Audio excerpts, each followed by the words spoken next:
So the Game Awards just happened, and they were pretty good this year. While I personally wasn't too excited about most of the announcements they made, besides Hades 2, I thought the nominees were good for the most part, and Elden Ring won Game of the Year like it deserves. However, the thing I look forward to the most during the event is the Orchestra performance featuring a song from each Game of the Year nominee. It just feels like a celebration for the entire year as a whole and gives each nominee a chance to shine, even if it didn't win the award. So after watching this year's performance, I got the idea to rank each year's orchestra. Now fair warning, there's going to be a lot of bias in this list, seeing as I haven't played every game featured in the performances, as well as my own personal music taste in general, so don't take this ranking too seriously. With that said, on with the list! 7th place is 2012's performance. To be honest, I didn't even know this existed until listening to all of them for this ranking, but here it is. Why they had a performance in 2012 and waited till 2017 to make another one?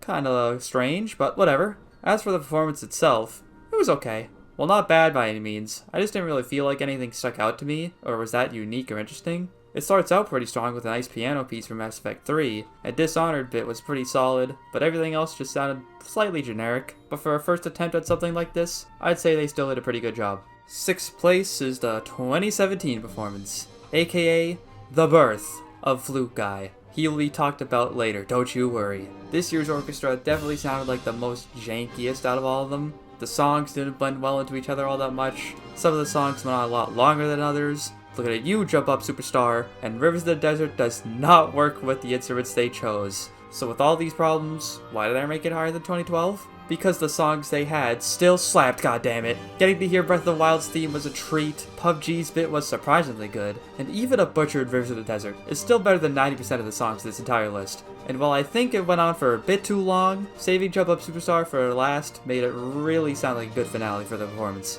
5th place goes to 2022. I was really debating whether to put 2017 here or not, but decided to put 2022 here because it was more consistent and because of how hard Flute Guy went off. This guy made the show for me, I am not kidding. Every other song, he's using a different instrument and going absolutely ham on it. What a legend. Also, the performance is pretty good too, I guess. You start out with Horizon, which goes like... and then Xenoblade 3 comes in like...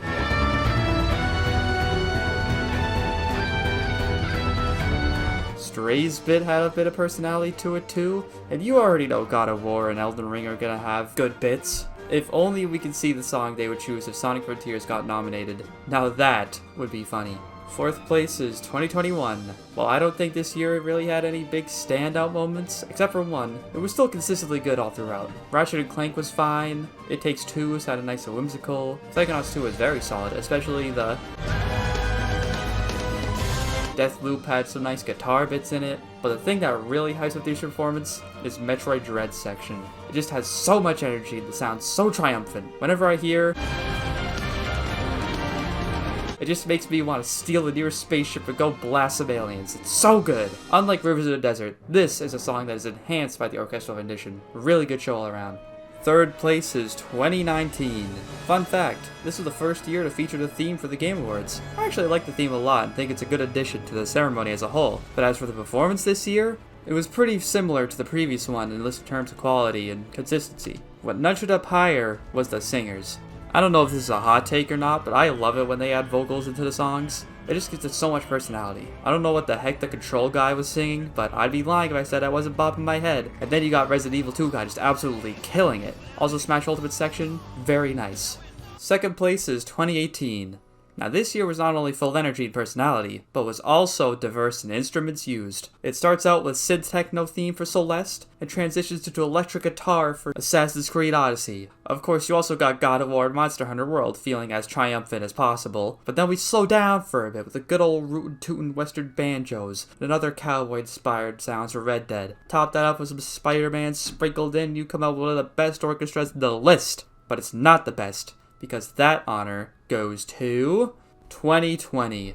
To me, this is easily the best orchestra performance the Game Awards have ever done. There's probably a lot of personal bias involved, but I feel like just every song in this goes absolutely hard. And every other year there's at least one little weak link or song that might not be bad, but is not as good as the others. Not this one though. We started with the battle theme from FF7 Remake sounding as bombastic as ever. Then we get to the Doom section, which while short, it leaves one hell of an impression. I get goosebumps whenever it goes like...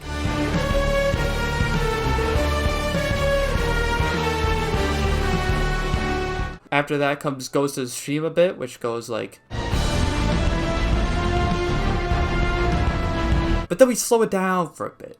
We grab some more banjos from last time and start quietly and slowly building up a more and more intense track, which leads beautifully into the Hades section, which gets the blood pumping and makes you want to go find your nearest elevator and kill some demons. And then we get to the finale, which is perhaps the funniest as well as the most epic sounding song on this entire list. I remember wondering how they were going to try and blend in a song from Animal Crossing with the likes of Hades and Doom, but somehow they pulled it off. They managed to make the Animal Crossing theme sound just as intense as the previous songs, while also keeping the laid-back, whimsical feel of the original. What a great finale to a fantastic performance.